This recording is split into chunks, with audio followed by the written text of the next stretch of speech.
आय नमः। दर्शक मित्रों, जय श्री राम। जुलाई 2025 धनु राशि कैसा रहेगा यह महीना, आइए हम विस्तार से चर्चा करते हैं। दर्शक मित्रों, धनु राशि का स्वामी गुरु है और धनु राशि वाले जो जातक होते हैं वो स्वभाव से मधुरता पूर्वक बोलने वाले और अनेक कलाओं में प्रवीण होते हैं। जरूर अठी होते हैं, अहंकार से ओतप्रोत वो रहने वाले व्यक्ति होते हैं। तो जुलाई मास धनु राशि वालों के लिए कैसा रहेगा, ग्रहों की स्थिति क्या है, कौन सा दिन खराब है। तो जो ग्रहों की स्थिति देखते हैं, ये कुंडली है। तृतीय स्थान के अंदर पराक्रम के अंदर राहु बैठा हुआ है। चौथे घर के अंदर शनि महाराज विद्यमान है। छठे घर के अंदर स्वग्रही शुक्र गोचर कर रहा है, लेकिन शुक्र 26 तारीख तक वृषभ राशि में रहेगा और फिर मिथुन राशि में आगे भ्रमण करेगा। सातवें घर के अंदर गुरु और सूर्य की युति है। उसमें सूर्य है वो 16 तारीख को कर्क राशि में जाएगा। कर्क राशि में पहले से बुध विद्यमान है, बुध और सूर्य की युति रहेगी। फिर पांचवें घर के अंदर अग्नि तत्व का जो ग्रह है मंगल और केतु दोनों विद्यमान है। मैंने एक वीडियो भी बनाया था अभी कि मंगल केतु विश्व के ऊपर क्या प्रभाव पड़ेगा। युद्ध की स्थिति उत्पन्न करता है, प्लेन क्रैश होता है, बड़े बड़े सैन्य अधिकारों की मृत्यु होती है। इस प्रकार की घटनाएं देश के अंदर घट रही है और घटेगी 51 दिन तक, यानी 28 जुलाई तक। तो मंगल 28 जुलाई को यहाँ से आगे कन्या राशि में आने वाला है। 13 तारीख को शनि भी वक्री हो रहा है और 18 तारीख को बुध भी वक्री हो रहा है।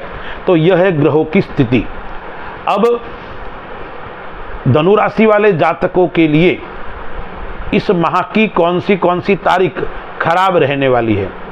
तो 7, 8, 16, 17, 24 एवं 25 तथा 26 तारीख इन जातकों के लिए, धनु राशि वाले के लिए खराब रहेगी, कष्टप्रद रहेगी।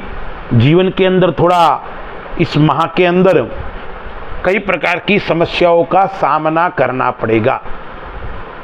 इन तारीखों में आप थोड़ा ध्यान अवश्य रखें, सचेत अवश्य रहे, अन्यथा शत्रु पक्ष आपके ऊपर हावी हो सकते हैं। शत्रु आपके विरोधी आपके नीचा दिखाने के लिए कई प्रकार के प्रयत्न करेंगे इन दिनों में। तो धनु राशि वाले जातकों के लिए व्यापार कैसा रहेगा। 10वें घर का मालिक जो बुध है वो 8वें घर के अंदर बैठा हुआ है। तो व्यापार योग तो अच्छा है, व्यापार के अंदर सफलता तो मिलेगी, लेकिन रुक रुक के सफलता मिलेगी। आपकी योजना का लाभ दूसरे लोग उठा सकते हैं। इसलिए धनु राशि वाले जातकों को जुलाई माह के अंदर जो आप व्यापार की योजना बनाते हैं वो आप तक सीमित रखें, दूसरे लोगों के साथ में शेयर नहीं करें, अन्यथा आपकी योजना को लाभ दूसरे लोग ले सकते हैं। निवेश का योग आ रहा है, लेकिन निवेश करते वक्त कुछ सावधानी आपको रखनी पड़ेगी। अच्छे लोगों से सलाह लेकर आपको निवेश करना पड़ेगा। जो नौकरी करते हैं उनके लिए प्रमोशन का योग है, स्थान परिवर्तन का योग है इस जुलाई माह के अंदर। तो नौकरी वाले लोग, आपका स्थान आप परिवर्तन होगा, प्रमोशन भी होगा। जिनका प्रमोशन होगा वो तो संतुष्ट रहेंगे, लेकिन जिनका स्थान परिवर्तन होगा उनको असंतुष्टि महसूस होगी, क्योंकि उनके अनुसार उनको स्थान नहीं मिलेगी। ऐसी ग्रह स्थिति बता रहे हैं। अब योजना जो आप बना रहे हैं, मैंने कहा ना, इस योजना को आप गुप्त रखते हुए तुरंत प्रभाव से उसको कार्य में किस प्रकार से लेना, उसका विशेष ध्यान आपको रखना पड़ेगा। और 9वें घर के अंदर मंगल है और केतु है, तो आपका भाग्य अच्छा है, लेकिन भाग्य के अंदर उठापटक, भाग्य के अंदर रुकावटें आएगी, इसलिए आपको विशेष ध्यान रखना पड़ेगा। चौथे घर के अंदर शनि है और शनि की दृष्टि 10वें घर के ऊपर है और बुध के घर के ऊपर है और बुध 8वें घर के अंदर जाके बैठा हुआ है। तो आपको निवेश करते हुए सावधानी रखनी है, चाहे आप लॉटरी का काम करते हो या आप कोई ऋण देने का काम करते हो, तो आपको विशेष ध्यान रखना पड़ेगा। यानी बैंक संबंधी काम करते हो आप, तो आपको विशेष ध्यान रखना पड़ेगा, नुकसान हो सकता है। आकस्मिक धन की हानि भी इस समय का योग आपके वहां आ रहा है। और जो नौकरी के अंदर बड़े प्रशासनिक अधिकारी है, वो भी, उनके ऊपर भी लांछन लग सकता है, रिश्वत का लांछन, काम चोरी का लांछन, इस प्रकार के लांछन बड़े अधिकारियों के ऊपर, नौकरी करने वाले जो सरकारी आदि सेवा में है, उनके ऊपर लगने का योग इस जुलाई माह के अंदर आ रहा है। 7वें घर के अंदर गुरु भी है और सूर्य भी है, तो 16 तारीख तक गुरु और सूर्य की युति रहेगी। तब तक वैवाहिक जीवन अच्छा रहेगा, जीवन साथी के साथ में प्रेम रहेगा, अपनत्व रहेगा, लेकिन 16 तारीख के बाद थोड़ी समस्या रहेगी, मनमुटाव रहेंगे, आपस में घर के अंदर झगड़े होंगे, कलह की स्थिति उत्पन्न होगी। इसलिए जीवन साथी के साथ में प्रेम पूर्वक और अच्छा बर्ताव आपको करना पड़ेगा, अन्यथा आपको समस्याओं का सामना करना पड़ेगा पारिवारिक।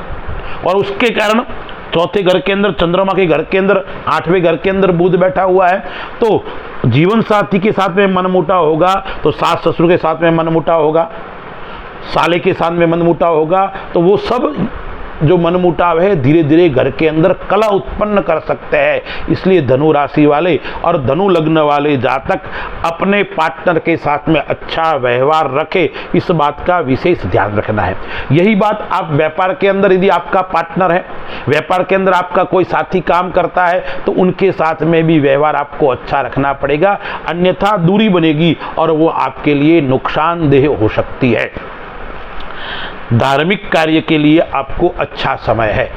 धार्मिक क्षेत्र में यात्रा का योग बन रहा है, धार्मिक क्षेत्र में आध्यात्मिक उन्नति का योग बन रहा है, तो धार्मिक कार्य से आपका लगाव भी रहेगा और धार्मिक कार्य से आपको लाभ भी रहेगा। तीसरे स्थान के अंदर राहु बैठा हुआ है, तीसरा राहु श्रेष्ठ माना गया है और शनि के घर के अंदर बैठा हुआ है, तो वो कई प्रकार के लाभ देके आपको जा सकता है। एक नौकरी का योग बना रहा है। जिनको नौकरी नहीं लग रही है उनके लिए सुअवसर है, अच्छा अवसर है, श्रेष्ठ, और आपके मन के अनुसार आपको नौकरी मिलने का योग इस समय आ रहा है। दूसरी बात क्या रहेगी, मित्रों से और भाई बहन से आपको लाभ होगा, उनसे आपको कोई न कोई फायदा होगा। आप भाई के साथ में काम कर रहे हो, बहन के साथ में काम कर रहे हो या मित्र के साथ में आप काम कर रहे हो, तो उसके अंदर उन्नति होगी, उसके अंदर सफलता की प्राप्ति होगी और परिवार के अंदर आपको अपना मान और सम्मान की प्राप्ति भी होगी। लेकिन साथ में थोड़ा एक बात आपको ध्यान और रखना है, बिना काम की किसको सलाह भी नहीं देनी है और बिना बुलाए किसी के वहां भी आपको नहीं जाना है, अन्यथा आपको अपयश मिल सकता है। उस बात का आपको विशेष ध्यान रखने की आवश्यकता है। माता का स्वास्थ्य अच्छा रहेगा, भूमि भवन आदि से आपको लाभ का योग बन रहा है। माँ से आपका लगाव भी रहेगा, माँ की सेवा करने का अवसर भी आपको मिलेगा और माँ से आपको लाभ होगा। यानी माँ से कोई न कोई आपकी समस्या यदि चल रही थी तो उसके अंदर आपको लाभ की प्राप्ति होगी और माँ पक्ष से आपके लिए अच्छा और श्रेष्ठ रहने वाला है। नए लोगों से, नए सेवक, नए लोग आपको मिल सकते हैं। यानी आप व्यापार के अंदर कार्य करते हो, आपको किसकी परेशानी आ रही है, व्यक्ति काम करने वाले नहीं मिल रहे, आपके वहाँ व्यक्ति कोई टिक नहीं रहा है, तो इस जुलाई माह के अंदर व्यक्ति के टिकने का अवसर भी आ रहा है और नए नए व्यक्ति आपको मिलने का योग भी आ रहा है। स्वास्थ्य की दृष्टि से देखें तो आपको 3 बातों का विशेष ध्यान रखना है।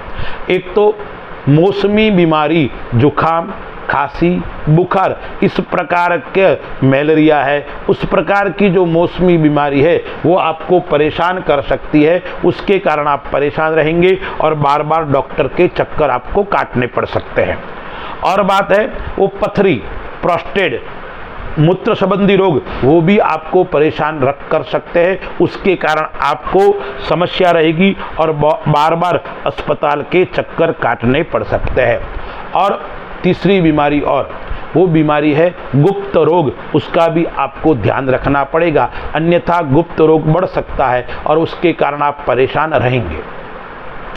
और आपको क्या करना चाहिए, किस बात का ध्यान रखना चाहिए, तो एक बात का आपको ध्यान और रखना है, भरोसा कम लोगों के ऊपर करना है और आशा नहीं रखनी है, क्योंकि धनु राशि वाले लोग होते हैं वो आशावान होते हैं, तो आपकी आशा है वो निराशा में परिवर्तित हो सकती है। इसलिए अपने बलबूते पे काम करना, अपनी मेहनत से आगे बढ़ना, दूसरों के ऊपर आप विश्वास करके आशा रखोगे तो आपको निराशा का वातावरण इस माह के अंदर दिखाई पड़ेगा। अब उपाय क्या करना है, उपाय जो करना है वो उपाय है आपको गुरुवार के दिन भगवान विष्णु का पूजन करना है और उसमें भी लक्ष्मी नारायण का, राधा कृष्ण का, सीताराम का, यानी सपत्नीक भगवान का पूजन करना है। और उस पूजन के अंदर भी आपको गुरुवार के दिन भगवान विष्णु के मंदिर में जाकर भगवान विष्णु को पीले पुष्प की माला अर्पण करनी है और विष्णु का कोई भी स्तोत्र आता है उसका पाठ करना है। दूसरा आपको क्या करना है, केले का पेड़ होता है उसके अंदर आपको जल अर्पण करना है। और तीसरा उपाय यह है कि बुधवार के दिन भगवान गणेश जी के मंदिर में जाकर भगवान गणपति महाराज का बिल्व पत्र से अर्चन करना है। 11 बिल्व पत्र भगवान गणपति के चरणों में आपको अर्पण करना है और ओम गंग गणपतये नमः उस मंत्र का आपको 108 बार जाप करना है। तो धनु राशि वाले जातक अपने गुरु का पूजन करें, भगवान नारायण का पूजन करें और गणपति महाराज का आशीर्वाद ग्रहण करेंगे और बड़ों से आपको आज्ञा लेकर घर से निकलना है। आप माता पिता के साथ में रहते हो, आप बड़े भाई के साथ में रहते हो तो प्रणाम करके फिर अपने वहां जाना है, या आप व्यापार केंद्र जाते हो, दुकान आपकी फैक्ट्री आदि है उसको खोलते हो तो पहले अपने पूर्वजों को, भगवान को, पितरों को प्रणाम करके ही दुकान को खोलना है। तो आपको आशीर्वाद बुजुर्गों का मिलेगा और उसके अंदर आपकी दीर्घायु भी होगी और आपके जो संकट आ रहे हैं वो संकट समाप्त हो गए। अस्तु, जय श्री राम।